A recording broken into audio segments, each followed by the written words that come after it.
Hello fellow adventurers and collectors, Filmaholic here. Today we have something very special in that this figure right here is possibly the most rarest figure in my collection. Now, this figure is by Ruinswork and Art 13, or 13 Art I believe.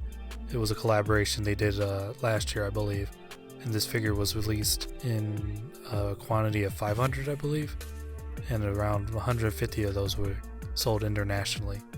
Now this figure I did not buy when it first came out, so I was fortunate enough to actually come across it on the secondary market for not a ludicrous price, so I had to jump at the opportunity and I was fortunate enough to grab this guy. Now the box art is fantastic and it is giving me a little bit of trouble when it comes to taking it out, but nothing a little jiggle can fix.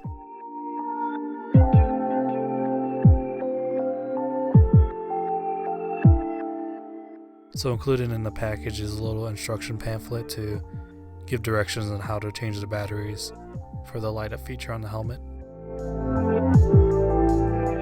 Also included is this fantastic poster that I didn't expect, to be honest with you, because I didn't see a lot of information out there about this figure, so this was a nice surprise. Also included is this nice little, what I would consider a certificate of authenticity. And it has the same artwork that the front of the package has, but on the reverse side it actually shows the creators of the figure as well as the number of the figure in the entire series. So for mine, I actually have number 75, which is a pretty low number considering how many of these are made.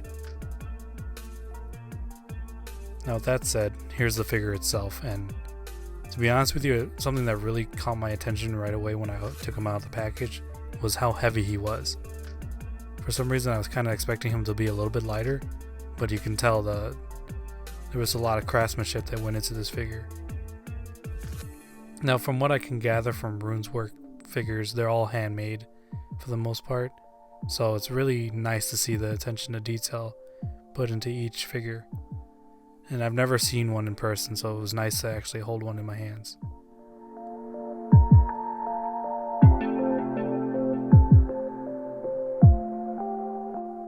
Now here you can see the Skullman without the mask on. And again, it has that very stylized look, you know, that often is found in designer figures. Now here's a look at the back of the figure, and again, although it's in all black and you can't really see it sometimes, it is nice to see the detail in person.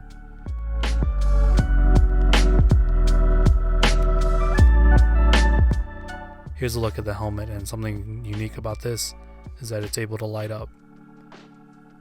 And this is very impressive considering there's not a lot of space in between the helmet and the actual skull, which causes some problems, but we'll get into that a little bit later. As you can see, here is a very minimal wiring and stuff needed to light that LED, which is pretty fascinating to see. Also included is a minigun. Now this is a very excellent weapon that's well detailed, and unfortunately it does have a little damage from when I got it, but it is what it is and not like something I can't fix or something, so it's not the end of the world.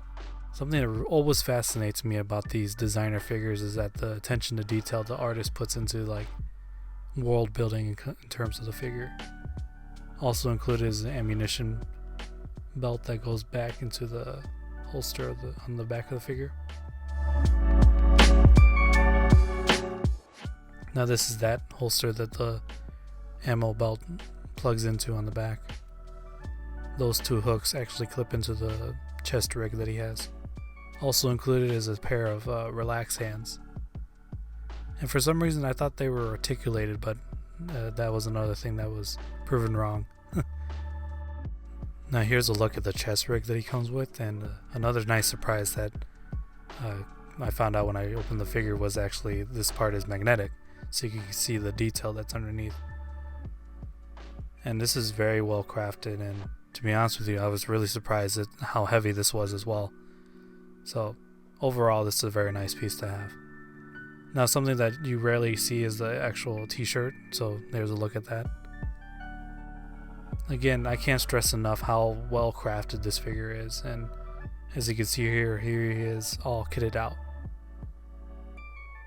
And to be honest with you, this has to be one of the nicest figures I have in my collection. Sure, there are a little bit loose joints, and I can probably fix that later on, but aside from that, this is a very unique piece in my collection. Now here's a look at the back of the figure as well. Now, in terms of like trying to recommend this figure, is kind of hard because one, there aren't many that pop up on the secondary market, and two, it's like not one of the figures that you can really get right away. You have to kind of be on the website as soon as they launch because they sell out pretty fast.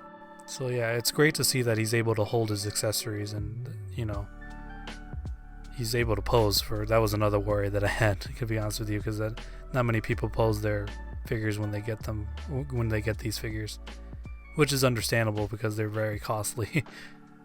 And I don't really like to get into that side of the collecting, but you know, it was a fair amount for this figure, and you know, it's subjective as to whether or not that's going to be worth it in the end. And to me, I think it's well worth it based off the craftsmanship that went into it and the uniqueness that I often lean towards when it comes to collecting figures.